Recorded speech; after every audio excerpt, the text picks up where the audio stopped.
चलिए अब एक काम करते हैं, अब एक कुछ नंबर्स की बात करते हैं। एक बार आप स्टॉक लेकर आइए प्राज इंडस्ट्रीज़ का। स्टॉक अब करीब करीब 5% नीचे है और दरअसल चौथी तिमाही में प्राज इंडस्ट्रीज़ के नतीजे जो हैं वो सभी पैमाने पर अनुमान से कम रहे हैं। कंपनी का मुनाफा 57% और आय करीब 16% घटी है। मार्जिन में भी 4% से ज़्यादा की गिरावट आई है। हमारे साथ बातचीत करने के लिए प्राज इंडस्ट्रीज़ के CFO और डायरेक्टर रिसोर्सेज सचिन रावले जुड़े हैं। Sachin ji, good morning. Good morning. ये आपकी कंपनी तो एथेनॉल की मशीनरी बनाती है, वो तो काफ़ी ठीक ठाक बिजनेस है, अच्छा चल रहा है, तो फिर आपका प्रॉफिट और सेल इतना क्यों गिरा? ओके, सो आप जब कंसोलिडेटेड नंबर्स देख रहे हैं, इसमें हमारे इथेनॉल के बिजनेस के अलावा हमने जो नया बिजनेस इंजीनियरिंग के लिए एक्सपेंशन किया हुआ है, जिसकी एक फैसिलिटी हमने मैंगलोर में लगाई है, उसके भी नंबर्स इसमें जुड़े हुए हैं। वो फैसिलिटी हमने लास्ट ईयर शुरू की है। उसमें पूरा काम अभी तक पूरा शुरू नहीं हुआ है, उसमें ऑर्डर्स आने बाकी है, क्योंकि वो फैसिलिटी अभी हमारे इंटरनेशनल कस्टमर से अप्रूवल प्रोसेस में जा रही है। अप्रूवल के लिए जो भी अपना फैसिलिटी में काम करना पड़ता है वो हम सब कुछ कर रहे हैं। उसके लिए वहां पे खर्चा पूरा हो रहा है, लेकिन अभी तक उसमें ऑर्डर का और रेवेन्यू का आना शुरू नहीं हुआ है, जो जिसकी वजह से आप जो नंबर देख रहे हैं उसमें ऑलमोस्ट 80 करोड़ का बॉटम लाइन पे इम्पैक्ट हुआ है ये साल में। सो ये जेनेक्स का जो हमारा नया बिजनेस है, जो सब्सिडरी कंपनी में हमने जो शुरू किया है, उसके नंबर की वजह से ऐसे लगता है कि ये नंबर पूरे गिरे हुए हैं। अगर आप उस नंबर को अलग रखोगे तो आप देखोगे कि हमारा इथेनॉल का जो बिजनेस है या बैलेंस जो बिजनेस है, दैट हैज रिमेन मोर और less same as compare to the last year. अच्छा, तो ये कब तक इम्पैक्ट आएगा इसका सचिन जी? और आपके शेयर होल्डर्स ये भी जानना चाहेंगे फिर कि क्या ज़रूरत थी इस बिज़नेस की? ऐसा आपके बिज़नेस में क्या आगे ऐड करेगा जो इस समय आपको इतने लॉसेस लेने पड़ रहे हैं?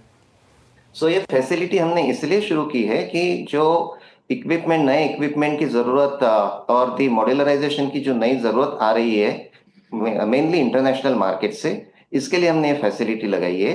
इसकी ऑलमोस्ट कैपेसिटी हमारे एग्जिस्टिंग कैपेसिटी के 4 गुना ज्यादा है।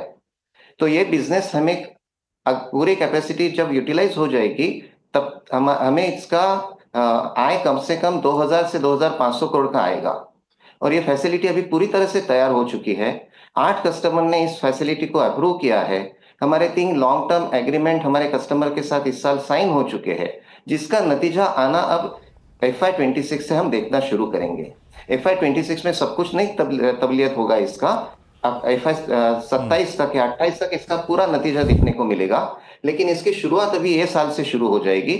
इसके 2 फायदे होंगे, एक अपनी टॉप लाइन भी बढ़ेगी और दूसरा ये जो लॉस हम बता रहे हैं ये पूरा लॉस निकल जाएगा, जिसकी वजह से आपकी प्रॉफिटेबिलिटी फिर से बढ़ना शुरू हो जाएगी।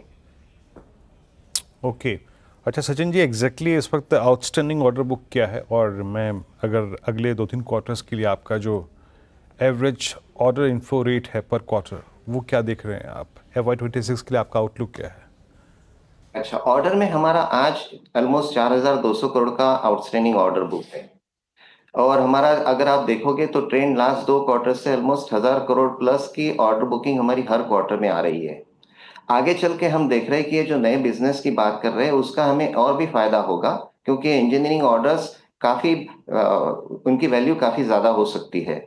सो उसका नतीजा हमारा ऑर्डर बुक पे अच्छी तरह से हो सकता है। सो वी आर एक्सपेक्टिंग कि आगे 2 क्वार्टर में, 3 क्वार्टर में या पूरे FY26 में ऑर्डर बुकिंग का नतीजा अपने को अच्छा दिखने को मिल सकता है। अच्छा, अभी तक मैं अगर आपसे पूछूं कि जो आपने 2030 के लिए 10,000 करोड़ रुपए रेवेन्यू टारगेट का जो एक आउटलुक शेयर किया था, वो इंटैक्ट है सर? आपको लगता है कि इतना एक्सपेंशन टॉप लाइन और बॉटम लाइन में होगा 2030 तक?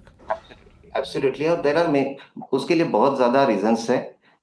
हमारा सिर्फ इथेनॉल डोमेस्टिक बिजनेस जिसने अभी तक इतना ग्रोथ हमको दिखाई है लास्ट 2-3 साल में, आगे चल के ये ग्रोथ काफी अलग अलग बिजनेस वेक्टर से आने वाली है।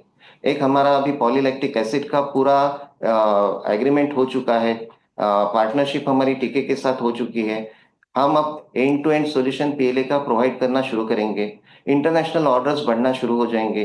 इंजीनियरिंग ऑर्डर्स का हम अच्छी तरह से देख सकते हैं कि आगे चल के 2-3 साल में नई फैसिलिटी पूरी तरह से कैपेसिटी यूटिलाइजेशन में आ जाएगी।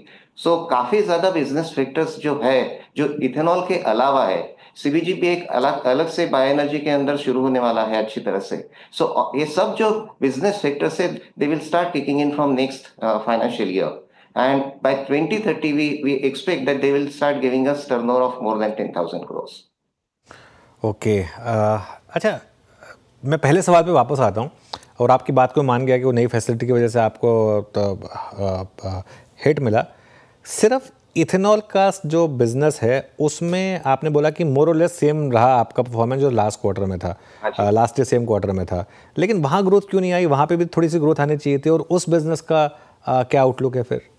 उस बिजनेस में दो चीजें हैं, डोमेस्टिक बिजनेस अपने को अलग से देखना पड़ेगा और इंटरनेशनल बिजनेस अलग से देखना पड़ेगा। डोमेस्टिक बिजनेस में अगर आप देखते हो कि जो एबीपी 20 प्रोग्राम अभी तक रन हो रहा था वो मोर और लेस अपने टारगेट पे पहुंच चुका है। तो इसके दो नतीजे होंगे। डोमेस्टिक बिजनेस में इथेनॉल बिजनेस का स्वरूप या जो हमें प्रोजेक्ट्स मिलेंगे वो बहुत अलग तरीके के मिलेंगे, जिसके लिए अब हम पूरी तरह से तैयार है।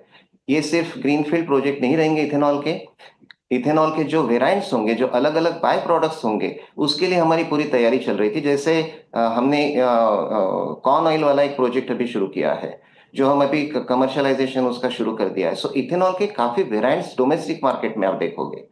सेकेंड थिंग, इंटरनेशनल का जो बिजनेस है, इंटरनेशनल का बिजनेस अलग अलग देशों में अलग अलग तरीके से शुरू हो रहा है। अमेरिकाज मार्केट में बहुत अलग तरीके से हो रहा है, साउथ ईस्ट एशिया में थोड़ा सा कम है, लेकिन अमेरिका में हम काफी अच्छी तरह से उसकी ग्रोथ देखने वाले हैं।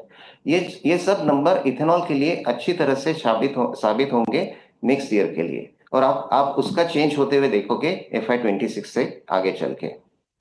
चलिए, बहुत बहुत शुक्रिया हमारे साथ जुड़ने के लिए राहुल जी आपका, और ऑल द बेस्ट आपको इस फाइनेंशियल ईयर के लिए। अब